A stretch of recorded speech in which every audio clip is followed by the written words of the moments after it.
un poco de la manga, ¿vale? Esta investigación viene de un paper que sacaron en 2019, una empresa de investigación, y ellos la han titulado de otra manera, ¿vale? Pero la he titulado ¿Cómo te han seguido hasta la casa de tu abuela desde 2019? En 2019 descubrieron lo que vamos a ver, ¿vale? No que desde 2019 hasta ahora siga la vulnerabilidad. Por eso precisamente sabemos todos los detalles técnicos, porque ya está solucionada en la mayor parte de la gente. Al final de la PPT esta tan preciosa que os estoy presentando, yo creo que es la más fea que he hecho hasta ahora. Os daré una recomendación por si acaso tenéis un móvil de hace ya unos añitos, ¿vale? Entonces, empezamos. A ver, que esto va. Empezamos. SIM que te quiero SIM. Todos, más o menos, o los que veis este canal, estoy completamente seguro de que sabéis lo que es una SIM, ¿no? El cacharrito que va dentro de vuestro móvil va la tarjetita esa pequeñita que tiene un chip. Vale, pues eso es lo que desde un punto de vista de ciberseguridad es uno de los núcleos del móvil, ¿vale? ¿Por qué? Porque tiene la información o una de las informaciones más importantes, que es el email. El email es un código muy largo que identifica inequívocamente a esa SIM, ¿vale? Y a tu contrato de telefonía y tal. Aparte de eso, el otro núcleo es el dispositivo en sí, es decir, el Android, que yo lo puedo atacar o lo puedo dejar de atacar, ¿vale? Pero para esta presentación, para esta investigación, vamos a centrarnos en la SIM en sí, ¿vale? Entonces, me voy a poner un poquito más pequeño porque no soy tan interesante y no quiero tapar tanto texto, ¿vale? Pues la SIM es el corazón de nuestros móviles, reciben llamada, pueden hacer de todo, ya sabemos. Pero lo que no solemos hablar en general es que las SIMs suelen tener seguridad. No sé si lo sabíais, pero las SIMs internamente tienen menús que pueden realizar determinadas acciones de manera especial, como por ejemplo, y para los que ahora ya casi todo es contrato, pero habrá seguro alguno viéndonos y tal que todavía lo use, los saldos. Consultar el saldo poniendo un código especial en el móvil, eso es una operación que hace la SIM por su cuenta, sin tener en cuenta lo que hace o lo que deje de hacer el móvil, ¿vale?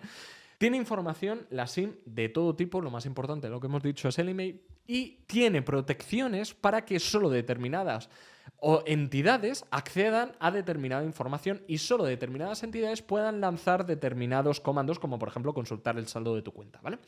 Tienen, vamos a llamarlo como una cebolla, ¿vale? De distintos núcleos, distintos niveles de seguridad que son como capas, y tú, si eres una entidad u otra, puedes acceder a unos comandos u otros. Todos más o menos recordamos, ahora ya no se ve, precisamente por eso estoy hablando de ello, que en la derecha de la pantalla había, o sea, si tú buscabas, había normalmente una aplicación que eran los servicios de la SIM, ¿vale? El SIM Toolkit, el STK. Este STK era hasta cierto momento, y si lo veis en vuestros móviles, de verdad, escuchar esta presentación para actualizarla cuanto antes, que si tú le dabas te salían operaciones como por ejemplo cambiar el buzón de voz, consultar tu saldo o hacer determinadas cosas que es un poquito raro y de lo que vamos a hablar hoy. Ahora mismo, aunque no te encuentres esa aplicación, tú puedes lanzar algunos comandos especiales con códigos, como veis en la parte de la izquierda de la preciosa PPT, que cuando tú le metes eso, la SIM sabe que tiene que realizar determinado comando internamente, ¿vale? Incluso en la parte de abajo, aunque se vea muy mal, podemos ver como hay un móvil preguntando por un código que le va a enviar para poder hacer determinada operación de autenticación, ¿vale? Por eso os digo que algunos códigos necesitan un nivel de seguridad y otros códigos necesitan otro, ¿vale? Pero todo hace unos años, sobre todo desde antes de 2019, se veía y se lanzaba no solo a través de esos códigos, sino a través de estas aplicaciones que tenían como ese simbolito de la SIM. De hecho, si hoy en día lanzáis un emulador Android en vuestro PC, que hay millones de maneras de lanzarlo, vais a ver que esa aplicación puede llegar a estar, que son el SIM Toolkit, ¿vale? Hoy en día ya no se suele ver porque las operadoras suelen instalarte la aplicación directamente, ya sea Vodafone, Telefónica, cualquiera, y tienen una aplicación, a través de la aplicación lo hacen todo. Eso es otro protocolo, ¿vale? Que no aplica en esto que estamos viendo. Pues bien, para todo esto tenemos dos planos de control, ¿vale? Dos tipos de protocolo. Y aquí empieza la clase de universidad, ¿vale? Os le he colado hasta el fondo. Una cosa es hacer algo, ¿vale? Y otra cosa es organizar ese algo. Me explico. Una cosa es cocinar, ¿vale? Es decir, yo pues voy a hacer una tortilla de patatas, que me salen muy ricas. Por la tortilla de patatas, pues voy a cortar la cebolla, voy a cortar la patata, voy a freírla, voy a mezclarlo con huevo, voy a batir el huevo, la voy a poner en la sartén, pa. Esa es la acción de cocinar, ¿vale? Pero luego, antes de eso, yo he tenido que organizarme en mi mente y yo he tenido a lo mejor que decirle a mi pareja, oye, pásame la cebolla o pásame tal que yo no puedo. Es decir, he tenido que organizar. Por lo tanto, tenemos como dos funcionalidades, ¿no? Una es hacer la acción en sí, que sería cocinar, y otra cosa es organizar eso que quiero hacer. Esa acción de organizar la vamos a llamar plano de control. Y el hacer lo que sea le vamos a llamar plano de datos. Plano de control, plano de datos. Plano de organizar, plano de hacer. Por lo tanto, hablando en el mundo de los móviles, tenemos a enviar un SMS, que yo creo que todos recordamos lo que es un SMS, ¿no? Un mensaje de texto. Eso sería el plano de datos. Enviar el texto del SMS, plano de datos, ¿vale? Acción de datos. Y luego tendríamos a lo que yo he llamado Super Saiyan 7, que es SS7, que en realidad es Signaling System 7, pero creo que mola muchísimo más llamarle Super Saiyan 7, como si fuera la séptima posición de Goku, la séptima transformación de Goku. Pues SS7 es un protocolo que se dedica a organizar cómo enviar, entre otras cosas, cómo enviar los archivos, los mensajes de texto de SMS. Por lo tanto, SS7 sería organizar los ingredientes, por así decirlo, o traerlos de la nevera, y SMS sería el cocinar en sí, es decir, lo que queremos decirle de una persona a otra, lo que yo estoy enviando. SS7, el protocolo en sí, tiene varias funcionalidades. Tiene autenticación, para autenticar para esos niveles de seguridad que hemos dicho, pues tú no le puedes enviar un SMS, por ejemplo, si no tienes una SIM que sea autenticada y que sea oficial. Imagínate, ¿vale? Es ese tipo de autenticación. Luego, el ruteo, es decir, pues llevar el texto, el SMS desde aquí hasta allí, pues eso se encarga también el plano de control, el plano de organización, SS7. Y luego el control de tráfico, ¿vale? Si hay muchísimos SMS siendo enviados todo el rato a la red, pues oye, este protocolo va a decir, oye, pues en vez de llevarlo por este camino, lo llevo por este, como si esto fuera una autovía de coches. No me voy a ir por donde hay el tráfico, me voy a ir por el otro, ¿vale? Hasta aquí creo que está bastante bien explicado. Espero que nos estemos entendiendo. ¿Pero qué pasa? Que todo se rompe y todo empieza a sonar raro cuando en 2018, a finales de 2018, Adaptive Mobile Security, que es una empresa que se dedica a ayudar a otras empresas a cuando van a desarrollar un nuevo protocolo de móviles o cuando va a salir, imagínate, 5G o el 6G que acaba de salir por Japón y tal, pues ellos están ahí como empresa intentando que todas las cosas sean seguras y sobre todo detectando anomalías. Pues bien, a finales de 2018, principios de 2019, ellos estaban ayudando a una de estas empresas, que está clasificado, vais a ver que en esta investigación está un poco clasificado todo, pero bueno, he intentado sacar todos los datos, pues estaban ayudando a una empresa precisamente a ver qué era lo que les estaba pasando, porque la propia empresa estaban viendo que había muchos SMS pasando por sus sistemas, es decir, ellos son una operadora y veían todos los SMS, y había SMS que no podían leer, que sus sistemas no podían leer, era como si estuvieran en binario, ¿vale? En vez de ser texto, estaban en binario, no se podían leer. Por lo tanto, contrataron a estos tíos diciendo, oye, no sabemos qué está pasando.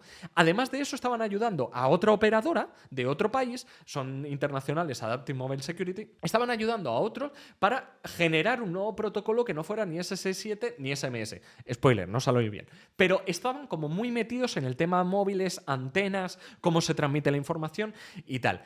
Empiezan a analizar todos estos SMS raros y empiezan a ver que hay mensajes de señalización, es decir, mensajes de SS7 que no tenían mucho sentido porque iban de un móvil a otro que nunca se habían comunicado, que no parecía tener ningún tipo de sentido como tal, ¿no? Empiezan a recopilar todos estos mensajes y lo primero que ven es que están saturando la red, es decir, que llevan años yendo por la red móvil en muchos países, pero que efectivamente no son de texto, es decir, no es algo escrito por un texto, sino es algo escrito por una máquina, está en binario, como si fuera un comando. ¿Pero qué es? O sea, ¿para qué?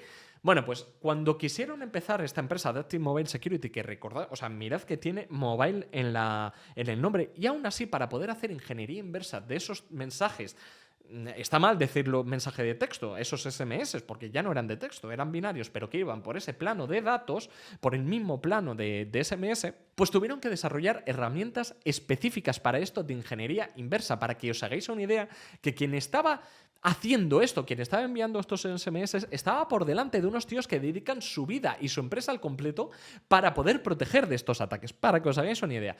E incluso cuando tenían una empresa entera yendo a por esto y yendo a por este tipo de información, tardaron 4 meses en ver realmente qué era lo que estaba pasando y ver realmente qué era lo que les estaba atacando a la empresa esta, ¿vale? 4 meses. Simplemente haciendo ingeniería inversa de los SMS, de binarios que estaban y de los mensajes de SS7 que veían y de tal. Impresionante. Pues bien, después de 4 meses sacan una investigación no pública todavía, no han dicho nada al público, pero a estas empresas que estaban ayudando sí que les dicen, hey, hemos encontrado una nueva vulnerabilidad y se llama SIMJacker. Le han puesto ese nombre. Está bien, me gusta.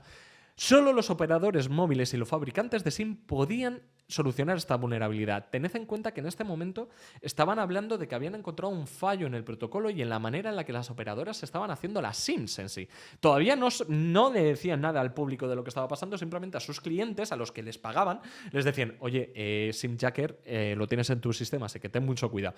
Vale, todavía no sabemos de qué va la vulnerabilidad. Lo que sí que sabemos es que estos tíos se fueron directamente a la asociación GSM, que es no sé ahora mismo si siguen en activo, pero es la asociación que define este tipo de protocolos. Es una asociación internacional que lo que precisamente hace es discutir las funcionalidades que los protocolos del futuro de móviles tienen que tener. Pues ellos mismos se fueron allí a presentar esta vulnerabilidad de manera secreta diciendo, oye chicos, lo que hemos encontrado es brutal, ¿vale?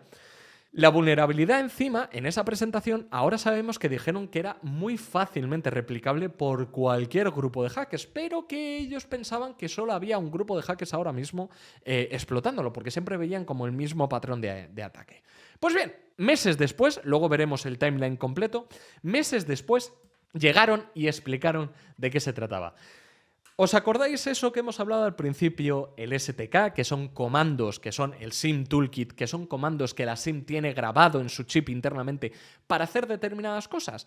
Pues bien, habían descubierto que había grupos de hacking, específicamente uno, que luego veremos, que lo que hacían era, gracias a una funcionalidad mal implementada en la mayor parte de los teleoperadores dentro de la SIM, dentro de ese chip, lo que eran capaces los atacantes era de enviar un SMS binario a un móvil específico. Cuando llegaba esa SIM se confundía y era capaz de ejecutar, extraer información de sí misma, el email y la localización de dónde está, no la localización en sí, sino a qué antena de móvil estaba conectada, y con esa antena de móvil los hackers podían saber dónde estaba, en qué celda de conexión estaba, por lo tanto sabían la zona donde estaba conectado ese móvil, y enviarlo de vuelta como un SMS de respuesta.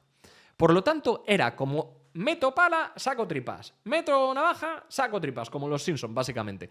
Enviaban un SMS, la SIM se confundía, sacaba toda la información. Era perfecto. Seguimos, y había 2 etapas, la etapa de inyección y la etapa de exfiltración. En la etapa de inyección es lo que os he dicho, la víctima recibía un SMS sin saberlo, es un SMS binario, por lo tanto las aplicaciones que están de alto nivel intentando leer texto no iban a leerlo. Quien sí lo leería, ese binario, ese código de ceros y unos, por así decirlo, es la SIM. Cuando esa SIM se la tragaba, ejecutaba, sacaba el ID de la celda donde estuviera conectado, sacaba el email y lo enviaba de vuelta en una segunda fase, que era la fase de filtración, con esos 2 datos de la víctima. Por lo tanto, ¿qué significa esto? Pues oye, que tenían este tipo de información, los hackers a disposición para cualquier móvil que tuviera este problema. Ahora vemos realmente cuál es el problema. Los hackers tenían, para poder llegar a esto, tenían 2 problemas principalmente. El primero, que el mensaje inicial llegase. Recordemos, estamos hablando aproximadamente de 2019 tal, los SMS se pueden perder. No al 100% nunca llegan. Por lo tanto, los hackers tenían que confiar a que llegase el SMS. Pero es que además tenían que confiar en lo que os he dicho, que los operadores, esa SIM que tenía metido dentro de ese móvil, pues ese operador es quien programa esa SIM cuando sale de su fábrica. Pues lo que tenían que confiar los hackers es que a esa SIM a la que llegaba ese SMS binario, que no se podía leer como tal, esa SIM estuviera hecho por un operador que no implementaba bien el protocolo. Y tenemos una captura ahí abajo del protocolo en el que se define que el primer nivel, que es no tener seguridad, que es lo que se define de comando A, no necesita ningún tipo de autenticación, pero el comando B sí que lo necesita porque solo puede ser un operador, por ejemplo, quien lo puede lanzar. Pues había muchísimos operadores, que era en lo que realmente el problema de todo esto, había muchísimos teleoperadores que lanzaban SIMs sin ningún tipo de protección en ninguno de los comandos. Por lo tanto, cualquier persona que lanzase ese SMS binario que se lo tragase la SIM, esa SIM nunca iba a verificar de dónde venía ese SMS, si venía firmado, si no, si venía cifrado, si no. Simplemente, si tú le decías a la SIM, oye, haz esto, la SIM lo hacía y punto. Por eso eran capaces de ejecutar lo que podían, ¿vale? Lo que estamos explicando. ¿Qué obtenía el atacante? Dos cosas principalmente. El email, que es el código de 15 dígitos, y el CEL-ID, que es el identificador único que se le da a una zona, que a esa zona donde una antena móvil está dando cobertura se le llama celda. Entonces tú ya con el email podías saber que este móvil probablemente perteneciera a este político, imagínate, o a esta persona que vive en tal. Y con el CEL-ID podías incluso llegar a construir un mapa de por dónde esa persona se movía a lo largo del día, porque recordemos, esto no tenía límite. Tú podías enviar 10.000 SMS al segundo y ir haciendo incluso un pinpoint de todo por dónde se va moviendo esa persona por todo un mapa de Google Maps, imagínate. Pues bien, esto de por sí es bastante complicado, ¿no? Bastante jodido, bastante crítico. Y si os digo que estos tíos, los investigadores, detectaron que había más de 29 países que estaban afectados, es decir, que tenían evidencias de que efectivamente habían atacado a más de 29 países, pero no a los gobiernos, sino también a gente de ese sitio, ¿vale? En LATAM, específicamente, el 90% de los teleoperadores tenían el problema de la seguridad. Como no verificaban de dónde venía ese SMS binario, automáticamente ejecutaban. El 90% de los teleoperadores en LATAM eran vulnerables a esta vulnerabilidad. Y otros países y otros conjuntos que, aunque no están en rojo en ese mapa, aún así se sabe que hay muchos más, porque los investigadores al final eran una empresa privada con unos recursos limitados, no trabajaban para ningún gobierno como para poder sacar toda la información mundial. Pero lo que sí que se sabe es que probablemente hubiera muchísimos más. 61 operadores móviles en total tenían evidencia, recordemos, pueden ser mucho más. En total, 861 millones de tarjetas SIM podrían haber estado siendo atacadas por este ataque. ¿Cuándo? Entre 2015 y aproximadamente 2019-2020, ¿vale? Es más o menos cuando pensamos que después ya, cuando salió esta investigación, los teleoperadores sí que metieron seguridad en las SIMs y empezaron a tomar otro tipo de iniciativas. Pero estamos hablando que aproximadamente durante unos 5 años esta vulnerabilidad existía y había grupos enteros de hackers directamente quitando información y sabiendo por dónde te movías, por dónde no y qué hacías y qué no. Pero no solo eso, es que los investigadores también vieron que con esta misma vulnerabilidad se podían hacer distintas cosas. Vamos a ir una por una. Los casos de uso que los investigadores ponen en el informe. Aplicaciones de fraude, es decir, tú podrías enviar ese SMS binario por parte de un hacker para desviar todas las llamadas que le llegaran a esa SIM a tu móvil. Imagínate, si quieres hacer espionaje. Podrías hacer lo que hemos dicho de seguir los hábitos. Si pides cada 10 segundos la ubicación de esa SIM, pues puedes ir viendo a qué antena se va conectando y tú puedes ir construyendo un mapa. Podrías incluso, dentro de la propia SIM, gracias a un browser que se llamaba S@T browser, podrías lanzarlo y automáticamente descargar malware que tú como hacker quisieras que ese móvil lo tuviera. Imaginaos el caso de Pegasus, el spyware este tan famoso, mezclado con esta vulnerabilidad. Significaría que cualquier hacker de manera remota puede instalarte una aplicación que luego te va a robar todos los documentos. Negación de servicio. Tú imagínate, seguro que en algún momento de vuestra vida habéis tenido que meter varias veces el PIN, ¿no? Ahí, y la habéis metido varias veces mal y al final te pide el PUC. Pues eso lo podían hacer automáticamente. Podían lanzarle un comando a la SIM, darle 3 veces mal el cambio de PIN, imagínate, y que la SIM se bloqueara. Yo al menos nunca llevo el PUC encima. Pues eso significaría que le estás denegando el servicio de utilizar el móvil a esa persona. Si la quieres dejar incomunicada, es perfecto. Recuperación de información, pues eso, no solo podía recuperar el email y la CELA ID, sino que podía también recuperar qué fabricante era, qué teleoperador había fabricado esa SIM, qué perfil de terminal estaba instalado ese SIM, es decir, la información del móvil en sí donde está la SIM y el número de serie de la SIM, por si acaso quisieran hacer otra cosa. Y por último, también ponían como caso de uso un binario para enviar otro SMS desde ese móvil, es decir, utilizar ese móvil como si fuera un zombie. ¿Vale? Estos casos de uso son acojonantes. Para eso, precisamente, todo esto nos dice lo importante que fue esta vulnerabilidad y por qué al principio no le querían decir a absolutamente nadie qué era y qué pasaba con esta vulnerabilidad. Tiene todo el sentido. Pues ahora llega lo más divertido y lo más difícil de todas las investigaciones de ciberseguridad. ¿Quién ha sido? Es decir, ¿a quién le atribuimos esto? Porque una cosa que los investigadores sí que veían era que los atacantes siempre se comportaban de la misma manera, con el mismo patrón y sacando la misma información en los mismos periodos de tiempo. Por lo tanto, ellos pensaban que era un solo grupo de hackers, por así decirlo. Eso por un lado. Luego, con todos los ataques que hemos visto de los 29 países, vieron que los picos estaban en Colombia, Perú y sobre todo en México. Por lo tanto, ya sabían que este grupo de hacking, digamos, tenía predilección por este tipo de persona o de espionaje. Estaba centrado en SS7, es decir, utilizaba el SS7 y el plano de datos de SMS para poder realizar el ataque. Por lo tanto, ellos ya tenían de otras empresas con las que habían trabajado en el pasado, ya tenían como sospechosos, como diciendo, ya, en 2015 nos encontramos con este grupo de hacking que no hacía esto, pero hacía algo parecido con SS7. Entonces ya empezaban a correlar información. Sabían que, como son 29 países, estaba a nivel mundial y al final dijeron, vale, pues esto no es un APT, es decir, no es un grupo de hackers como tal, esto es más grande. Esto tiene que ser una agencia de investigación y de inteligencia a nivel global que le vende sus servicios a gobiernos de cada país. Sabemos, a día de hoy no han llegado a decir los investigadores por miedo y por protección